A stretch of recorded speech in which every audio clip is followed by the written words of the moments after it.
ترکی کا یہ جہاز کورونا وائرس سے نمٹنے کے لیے ساز و سامان لے کر امریکہ جا رہا ہے۔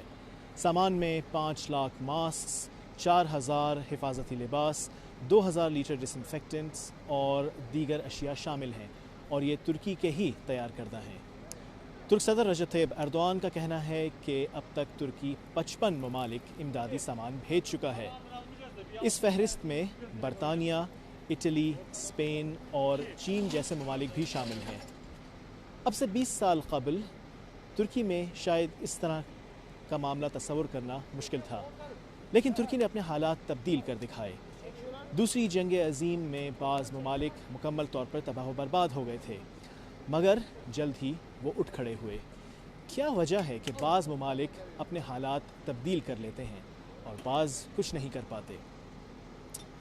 ایک بنیادی وجہ قوموں کی ذہنیت ہے۔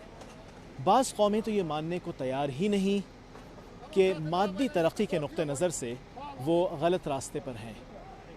اس کے برعکس وہ اپنی خوش فہمیوں کا ہی شکار رہتی ہیں اور ان خوش فہمیوں سے نہیں نکل پاتی۔ مثال کے طور پہ ہم دنیا کے سب سے بڑے یہ، ہم دنیا کے سب سے اچھے یہ وغیرہ، یا پھر وہ یہ سوچتی رہتی ہیں کہ ان کے خلاف بیرونی سازشیں ہو رہی ہیں۔